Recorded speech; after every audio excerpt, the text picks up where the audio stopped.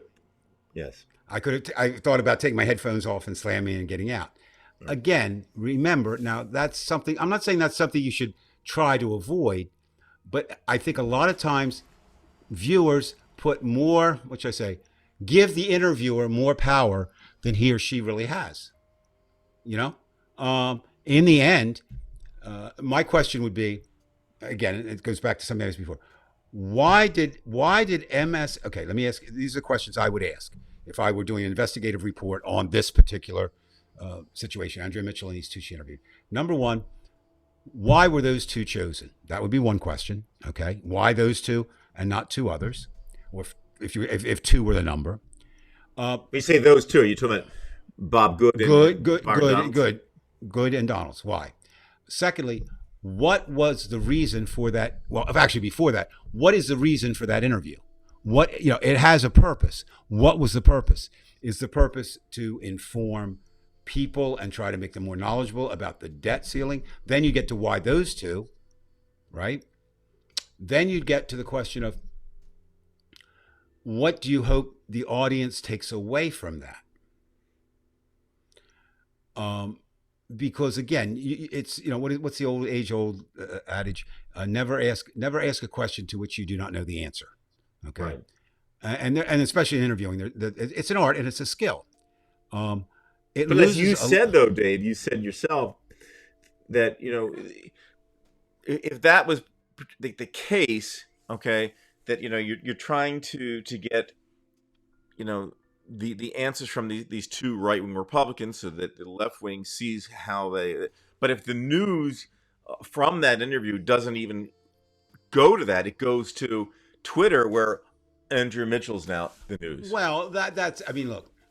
Saturday night, I'll give you a hint. I'm going to talk again each week because I'm really concerned about book banning. We are on Saturday night again at roughly 9 p.m. live here. 9 p.m. right. And I think for the foreseeable future, I'll be talking a segment of that each about book banning because I think that's a major, a major problem. And I think it's indicative of Republican and what they want to do and what they're doing in states that they have control.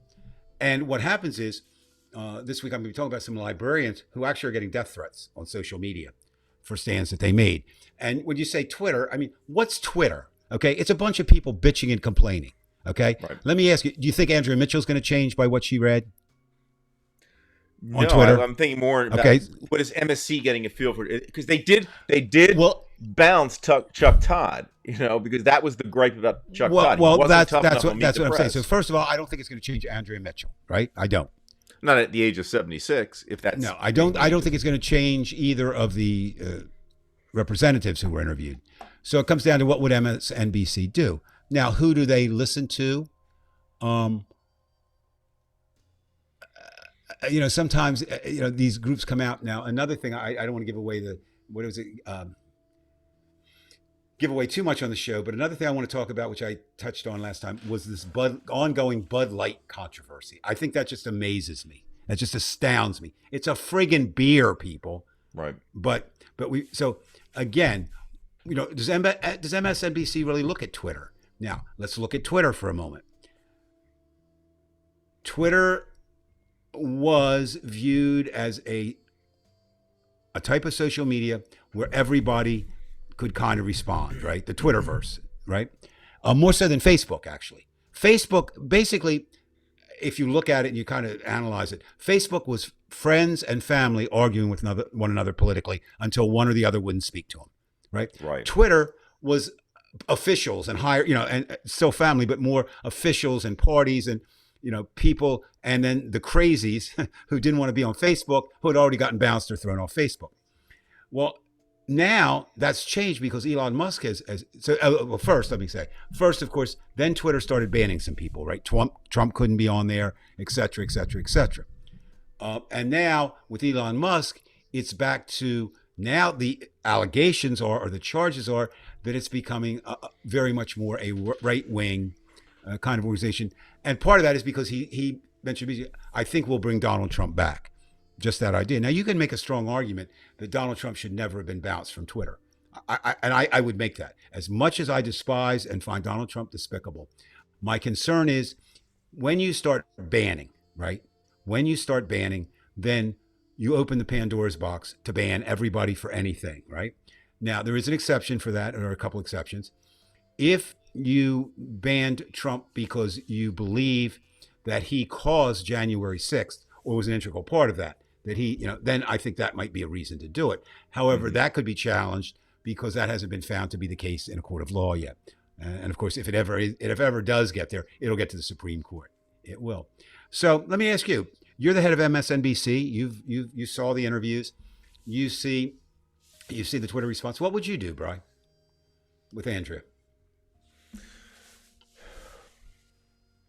Well, I'm going to look at the target market first. I'm going to say, okay, the target market are liberal progressives, and actually not even that. I think we're kind of like centrist Democrats and to the left. I think if you go so far to the left, then you start losing MSNBC because the far left doesn't even trust MSNBC. They don't trust any media. They just say they're corporate run, and that's that. Right.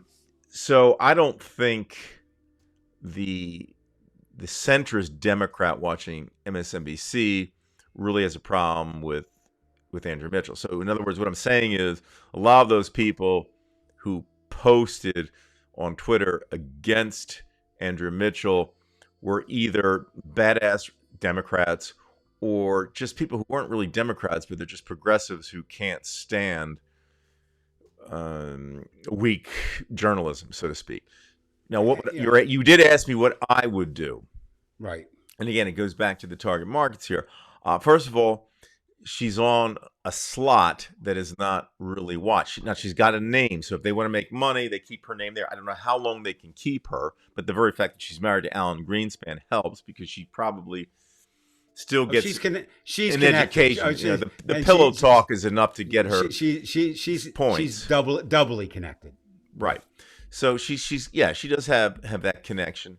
And frankly speaking, I thought the questions that were, coming that way toward Bob Good and to Byron Donalds weren't that bad. They were decent questions, and she did have a response to them.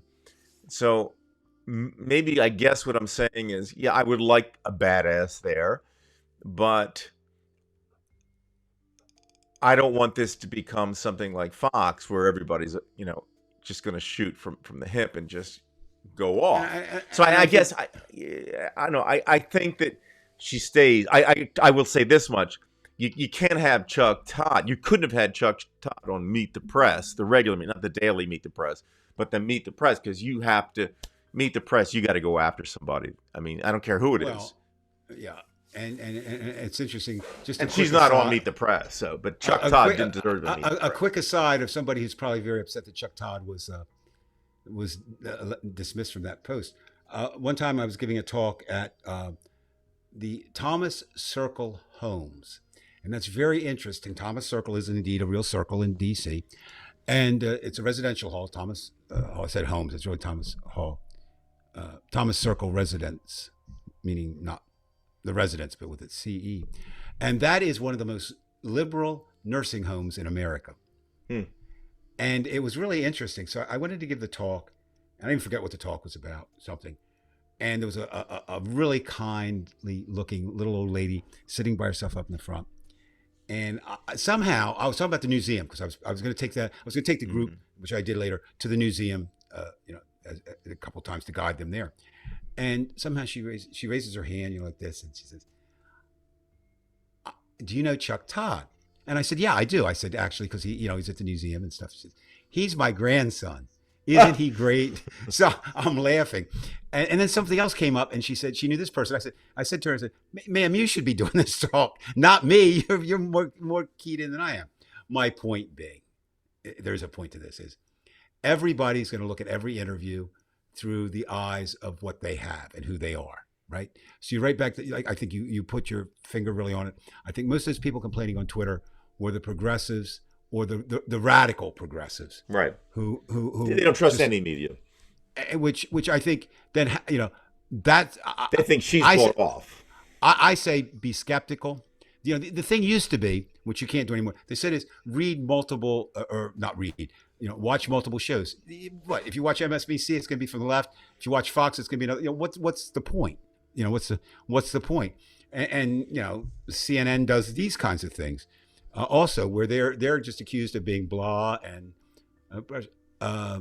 But I do think more than ever, if we're talking about journalism, whether it's I'll give you an example in the Washington Post. Okay, now think about this, Brian. I'm going to make you a reporter. Okay.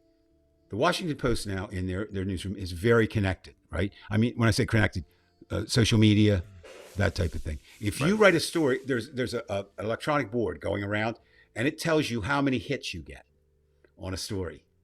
Now, you don't think you're going to tailor your story in such a way, not to be false, but certainly to be somewhat, get as many, likes, if you will.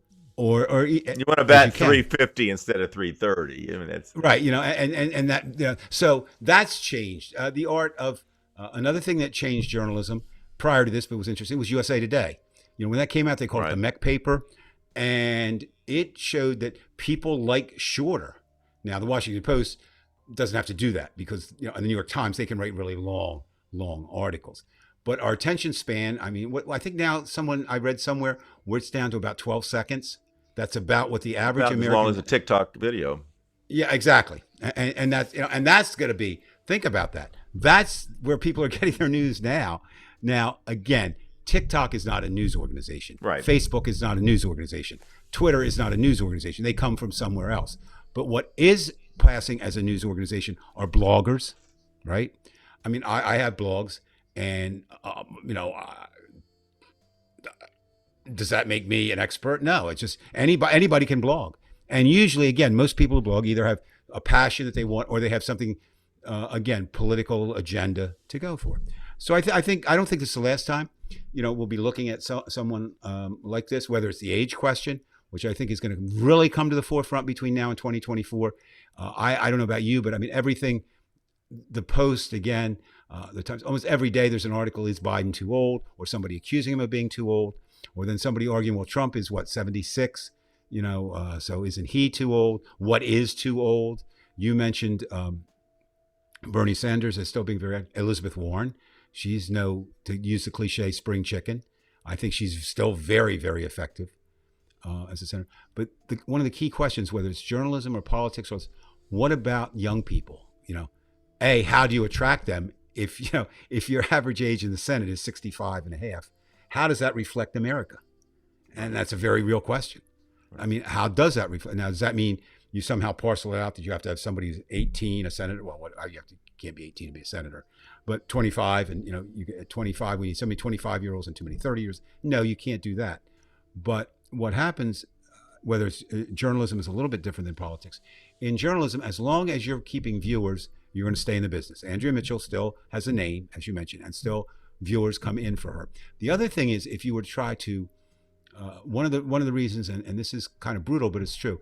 One of the reasons that you didn't hear a real wailing when Chuck Todd said he's a white man. All right, there are enough white men out there. You go after Andrea Mitchell, you've got the ageist question and you've got the female question, right. and that sometimes, good point. That sometimes is something that a news organization even wouldn't want to deal with. And again, we don't know how connected Andrea Mitchell is. In terms of, what can she bring in? Helen Thomas, who was, I think she was 107 when she stopped being the UPI correspondent at the White House. I mean, she was one of the first to really become a celebrity. But now, Andrea Mitchell, they're all celebrities on TV.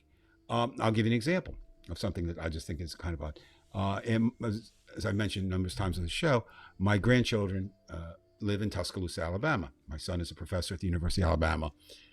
And my granddaughter, shout out to my granddaughter, she's become really great. I don't know if you've seen any of her cakes on Facebook, but she's become a really good cake decorator. She started at 13 and now she's 15. And she has her own business now, decorating cakes, and she makes good money. I said, wow, Grandpop needs a loan, honey. Grandpop needs a loan. But what happens is she made a cake for the chief weatherman at the Birmingham news station. I don't know his name. I mean, obviously it was there. And like the amount of hits she got from that was exponentially greater than anything she's ever gotten, because he is a celebrity, because he comes into your home. There's been talk, and I think this is true, that TV actors, people feel more familiar and comfortable with TV actors and movie actors because they come into their home. It's the same thing with news and broadcasters, right? They come into their home. So they feel if they love them very strongly. If they don't love them, they don't love them very strongly. It's not like, and it's like who really cares about an anonymous byline, right? I mean, that's just, you might have taken the article, but this gets down to personalities. So it is interesting, and it's going to continue to be, whether it's Caitlin Collins, whether it's Andrea Mitchell, whether it's Chuck Todd. Now, Rachel, I shouldn't say I just learned, I didn't realize. Did you know, and I didn't, she was reducing her workload at Right.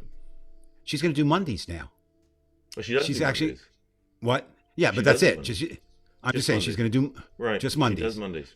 Now, that was an interesting, who came up with that idea? Well, I'm sure it was mutually, they gave her a raise. She probably makes as much or more doing Mondays than she did on the weekly show. Because again, that's a name. Rachel Maddow is a name. And she's a bigger name than Andrea Mitchell, but Andrea Mitchell in her circle is a name. Right. And maybe that's the problem that I have with TV news. The first the first guy who really became known for his controversial interviews on TV was Sam Donaldson. And I just always thought it's because his rug that he had on his head was off kilter. But I mean, he used to, really, pose himself as that way. Now, I will say one more thing about that interview. As I think about it, it just came to me now. I think I would have done it differently in this day and age. I think I would have had one Democrat and one Republican rather than two Republicans. Let the other party do your work. Go ahead, right? Why not? I mean, if you're going to have two. Well, we certainly don't know whether the Republican would have agreed to that because they tend to avoid those things anyway. Let me ask you. Then it comes this. Do you really need that interview? I didn't learn anything from it. Right. I agree. Again, so look at most of the posts. It's something else. So do you really need that? So, and again, I'm not so sure. Donald Trump doesn't do it politically. Donald Trump just does it from ego, right? I mean, that's what he does. Politically, you get points for being on TV. So I don't know that Republicans would turn that down. Right. If they were paired with a Democrat. Especially if they're going to have the interview with somebody, they better do it with Andrea Mitchell instead of Chris Hayes or certainly with Rachel Maddow. And sometimes I do find that a little disturbing. My wife watches MSNBC with some frequency, and I'll be walking out or I'll watch it for a few minutes, and they don't really interview Republicans or right wingers, and I would like to see that.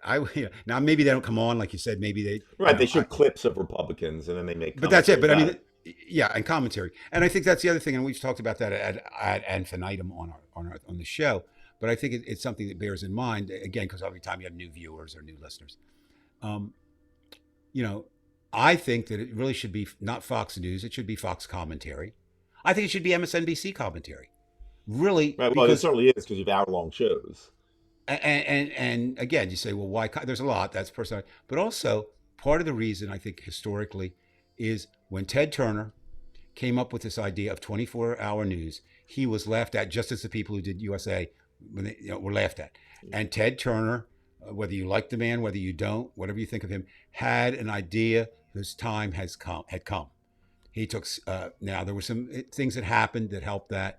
Iraq and some other things that helped that. It changed media, and it did, and so part of that is,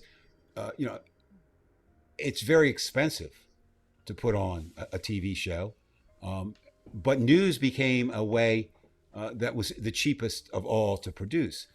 But now you just don't have enough news in America to fill 24 hours, 7 days a week. So you fall back on this commentary. And it's interesting. I mean, it's fascinating. I do watch MSNBC on elections just to hear the commentators go back and forth. And what's the guy? His name escapes me now at the board. Is it, the guy? I mean, Yeah. He's become. Do you know that he was? I didn't know. I mean, I was shocked. He did the NFL draft. Really? he was on the board like they do politics. Kornacki, Steve Kornacki. Yeah, Steve Kornacki. Kornacki. Steve Kornacki. Yeah. And so he's really that board, and he's just kind of a dweeby guy, He's right? like Steve Kreskin. Yeah, and it's like, wow, but he knows, let's put it like this. If he doesn't know what he's talking about, he sure sounds like he does. He sounds like it. And you know what? That's all. And, I was just going to say, Dave, I'm going to have to cut us short here. Yeah. And last thing you want to say, or just thanks for watching. Thanks for watching. Try to tune in if you can live on Saturday. Right. We go on at 9. Brian's and idea of 9 is subscribe too. Please subscribe and subscribe. So as always, fun. Take care. And thank you very much, Dave. I'm going to sign off. So I'll talk to you during the week. Today's Monday, so I'll talk to you during the week, and we'll see everybody on YouTube. Thanks, Dave. You're welcome, Brian.